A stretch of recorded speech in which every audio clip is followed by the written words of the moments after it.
Bismillahirrahmanirrahim. Assalamualaikum warahmatullahi wabarakatuh. Alhamdulillahirabbil alamin wa bihi nasta'in ala umurid dunya waddin. Rabbi shrah li sadri wa yassir li amri wahlul 'uqdatam min lisani fayafqahul qawli, amma ba'd. Gimana anak-anak? Keadaannya sehat-sehat semua? Alhamdulillahirabbil alamin.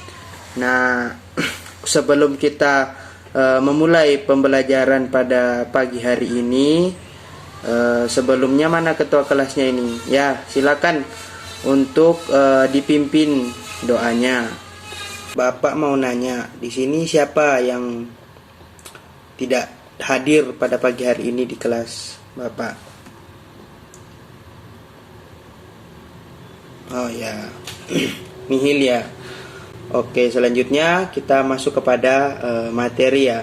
Pada pagi hari ini kita akan mempelajari tentang menganalisis bagian-bagian penting buku fiksi dan mengulas atau menyusun ulasan buku fiksi. Nah, di sini Bapak sudah bawa buku.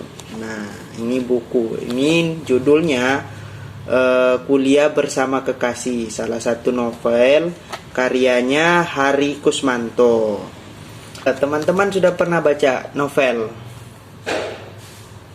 Sudah pernah? Ya. Ya udah, gimana? Asik kan? Bacanya itu asik. Dan membangun, sifatnya membangun. Terus ada tokonya, ya kan? Ada tempat-tempat kejadiannya. Nah, selanjutnya untuk lebih lanjut nih, karena teman-teman sudah baca pernah baca buku novel, selanjutnya Bapak akan nanya apa pengertian buku fiksi. Ya, jadi pengertian buku fiksi itu, buku fiksi merupakan buku yang berisi tentang cerita, sifatnya imajinatif, dan tidak membutuhkan pengamatan dalam membuatnya, dan tidak perlu dipertanggungjawabkan karena idenya. Nah, sekarang ada pertanyaan, apa bedanya buku fiksi dan buku non-fiksi? Siapa yang bisa jawab? Ayo. Nah, jadi buku fiksi tadi kan Bapak sudah jelaskan kan pengertiannya. Kemarin juga sebelum pertemuan hari ini, kemarin kita sudah bahas buku non-fiksi. Nah, jadi sekarang Bapak tanya apa perbedaannya buku fiksi dan non-fiksi? Nah, jadi buku fiksi perbedaannya di penulisannya. Kalau buku fiksi itu dia ceritanya itu dibuat atau sifatnya buatan sendiri. Sifatnya apalagi? Bersifat imajinatif atau imajinasi. Memakai bahasa apa? Dia memakai bahasa kiasan. Nah, kalau buku non-fiksi kayak gimana? Buku non-fiksi itu adalah dia penulisannya berdasarkan data. Contoh, ini Bapak punya buku. Nah, judulnya ini Tan Malaka. Judulnya ini. Jadi di sini itu Tan Malaka ini dia menulis tentang priorisasi politik yang ada di Indonesia berdasarkan data. Harus dia tanggung jawabkan apa yang dia tulis. Nah, kalau buku ini punyanya Pak Hari, bebas karena berdasarkan imajinatif novelnya. Ya, paham kan sampai sini? Kalau buku fiksi itu, Bapak ulang ya, kalau buku fiksi itu mengandung ceritanya buatan, bersifat imajinatif, bahasa yang dipakai bahasa kiasan. Kalau buku non fiksi itu dia berdasarkan data. Terus memakai bahasa denotatif. Denotatif itu yang dapat dipertanggungjawabkan. Terus sifatnya konotatif, berdasar mengandung makna. Nah, sampai sini paham kan? Ya udah paham. Nah, selanjutnya kita masuk kepada unsur-unsur buku fiksi. Nah, dalam suatu buku itu mengandung unsur-unsur buku fiksi. Apa saja unsur-unsur buku fiksi itu? Pertama ada tema. Nah, yang kedua ada alur.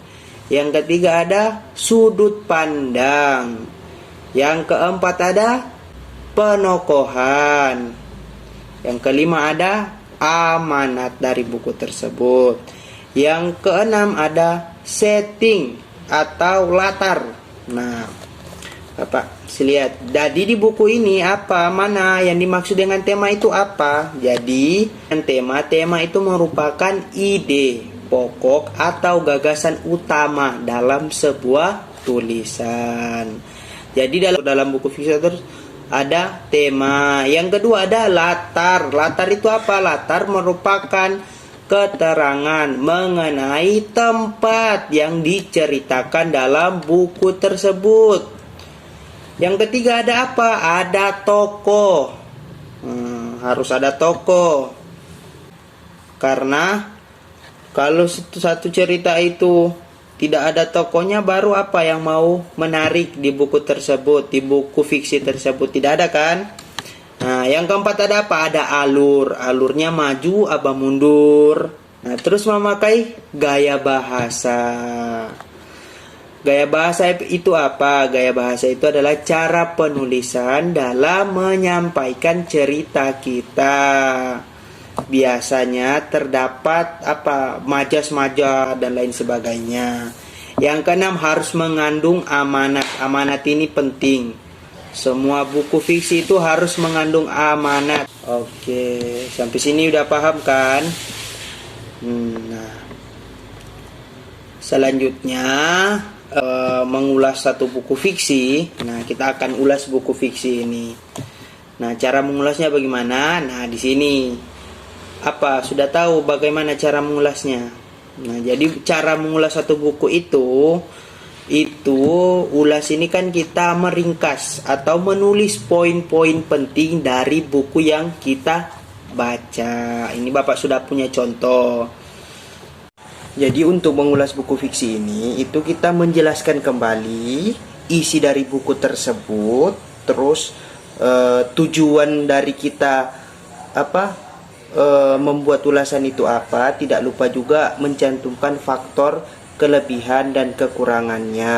Habis itu argumen kita terhadap buku itu. Nah, begitu anak-anak. Mungkin Bapak cukupkan pada pembelajaran pada pagi hari ini karena waktu sudah menunjukkan untuk istirahat. Kurang dan lebihnya Bapak mohon maaf. Wassalamualaikum warahmatullahi wabarakatuh.